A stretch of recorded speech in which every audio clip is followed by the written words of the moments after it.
오늘의 사연을 시작합니다. 안녕하세요. 저는 전문직에 종사하고 있는 30대 싱글남입니다. 최근 여자 동창이 연락을 받고 나서 너무 황당하고 머리가 복잡해졌습니다. 정확히 말하면 너무 혹해서 그 제안을 받아들이고 싶는 마음이 크지만 너무나 옳지 않기에 고민이 되었습니다. 나중에는 그 이상의 대가를 받았지만 기분이 좋다기보다는 씁쓸했습니다. 그 여자는 제가 중고등학교 시절 정말로 좋아했습니다. 하지만 번번이 제 고백은 거절당했습니다. 참 그 정도 차였으면 연락을 끊고 지내는 것이 맞는 것 같은데 아직도 친구로 지내고 있습니다. 게다가 이제는 6살 딸도 있는 유부녀입니다. 그래서 이제는 미련이 남아서 연락을 한다기보다는 그냥 친구입니다. 아니 그런 줄 알았습니다. 하지만 최근 일을 겪으면서 제 마음속의 한켠에는 아직도 미련이라고 해야 할지 감정이라고 해야 할지는 모르겠으나 무언가 남아 있었습니다. 그날도 운전을 하면서 퇴근을 하고 있었는데 그 여자한테서 전화가 왔습니다. 평소 같으면 씩씩한 목소리로 본인 하고 싶은 말을 하면서 대화를 했을 텐데 그날따라 유독 목소리에 힘이 없었습니다. 느낌적으로 무언가 부탁을 하려고 하는 것 같다고 생각했습니다.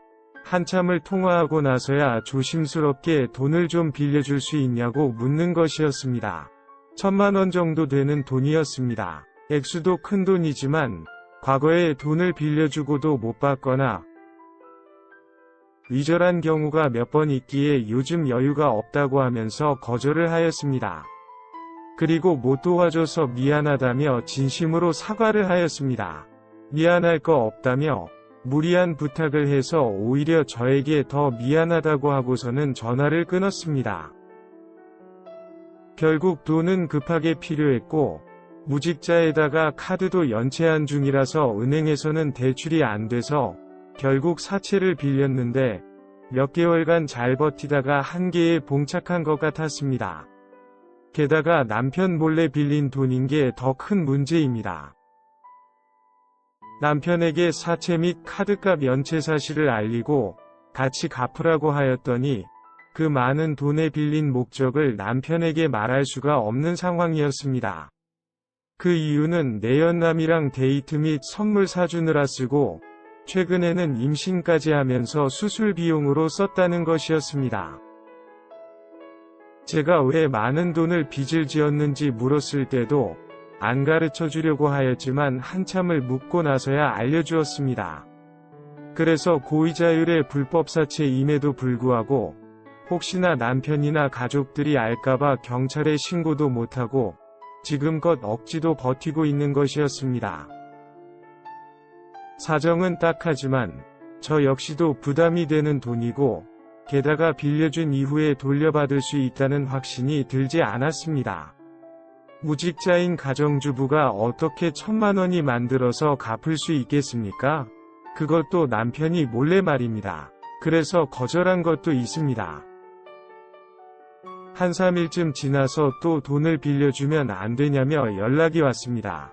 정말 상황이 급하다며 100만 원이라도 좋으니 가능한 만큼이라도 빌려달라는 것이었습니다.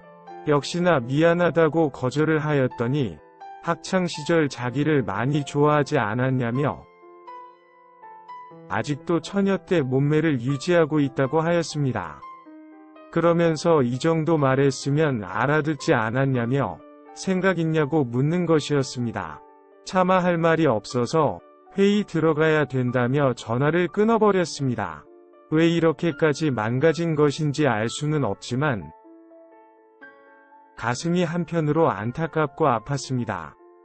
못 받을 생각하고 100만 원 주고 말까도 생각했지만 결국 이런 조건의 부탁은 다음에도 다른 사람에게도 할 거라는 생각이 들었습니다. 물론 저와 결혼한 제 여자도 아니기에 제가 걱정할 부분은 아니었지만 그래도 신경이 계속 쓰였습니다. 그 친구의 남편에게 주고받은 메신저와 현 상황을 알려줄까 하다가도 오히려 이것이 저 친구를 사채의 빚보다 더 힘들게 하는 것은 아닐까라는 생각이 들었습니다. 그래서 그날 저녁에 만났습니다. 딸은 친정에 맡겼고 남편은 야간 근무라고 하였습니다. 핸드폰을 반납하고 근무에 들어가기에 퇴근할 때까지는 아무 연락이 없을 거라고 하였습니다. 그러면서 걱정하지 말고 편하게 놀면 된다고 말을 하는데 참 기분이 씁쓸했습니다. 간단히 소주와 함께 저녁을 먹으면서 이야기를 들어주었습니다. 그러고 나서 안 갚아도 된다면서 100만 원이 든 봉투를 주었습니다. 친구로서 도와주는 거니까 나중에 여유가 되면 갚고 상황이 여의치 않으면 꼭 안 갚아도 된다고 하였습니다. 그러면서 조심히 집에 들어가라고 하였더니 외박할 생각으로 딸도 맡기고 나왔다며 한 잔 더 마시려 가자고 하는 것이었습니다. 내일 출근도 해야 하니 가볍게 한 잔만 더 하고 헤어지자고 하면서 다른 술집으로 자리를 옮겼습니다. 조용한 룸으로 되어 있는 술집이었습니다. 어느 정도 술을 마신 후에 제 옆자리 오더니 자꾸 자기 집에 보낼 거냐고 묻는 것이었습니다. 아무런 조건도 대가도 없이 주는 돈이니까 나한테 이렇게 안 해도 된다고 여러 번 말을 하였는데도 자꾸 묻는 것이었습니다. 더 이상 이런 말도 나누고 싶지 않아서 이제 그만 먹고 집에 가자며 나왔습니다. 먼저 친구를 택시 태워서 보내고 저도 곧 대리기사님이 오셔서 집으로 갔습니다. 주차를 하고 내려서 대리기사님께 제 차 키를 받는데 친구가 택시를 타고 따라온 것이었습니다.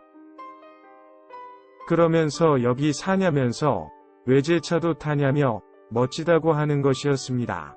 얼른 다시 택시 타고 집에 가라고 하였으나 소리를 지르면 온갖 고집으로 결국 제 집에 들어왔습니다.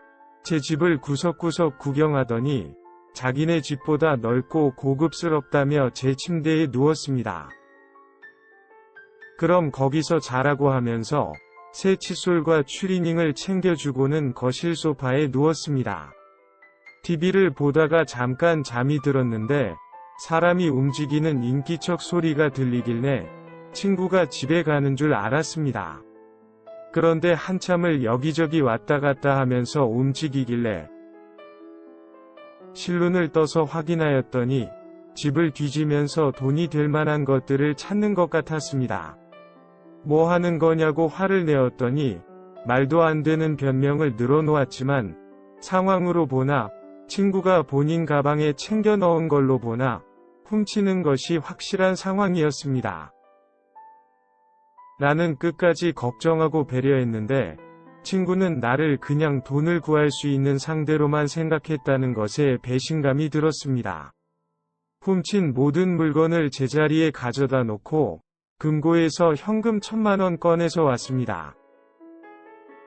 보여주면서 이게 빌려가고 싶으면 옷을 벗고 최선을 다해서 성의를 보이라고 하였습니다. 날 만족시키지 못하면 아까 준 100만 원도 없던 걸로 하겠다고 하였습니다. 지켜보는데 씁쓸했습니다. 그 다음날 아침에 만족스럽지 않았다며 100만 원만 더 주고 가라고 하였더니 오늘은 더 잘할 수 있다며 안 간다고 하였습니다. 퇴근할 때까지 집 밖에서 기다리는 건 본인의 자유라고 하지만 내 집에서 안 된다고 하였습니다. 어제도 훔치는 것을 보았는데 믿을 수 없다며 나가라고 하였습니다. 그날 저녁에 퇴근하고 집에 있는데 벨을 누르더군요. 그날도 저희 집에서 자고 갔습니다.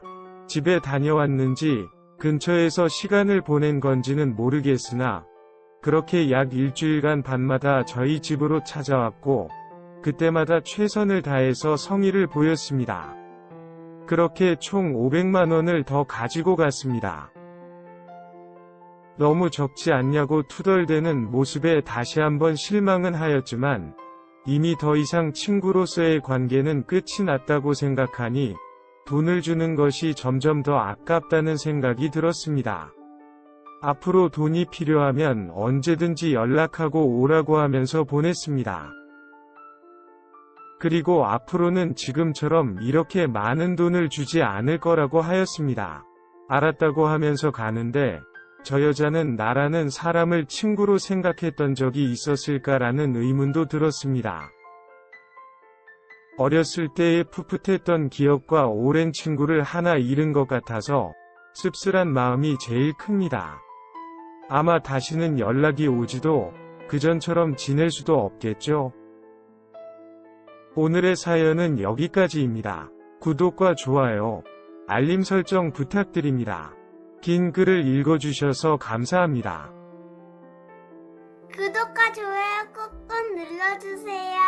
꾹꾹. 알림 설정도 꾹꾹 눌러주세요.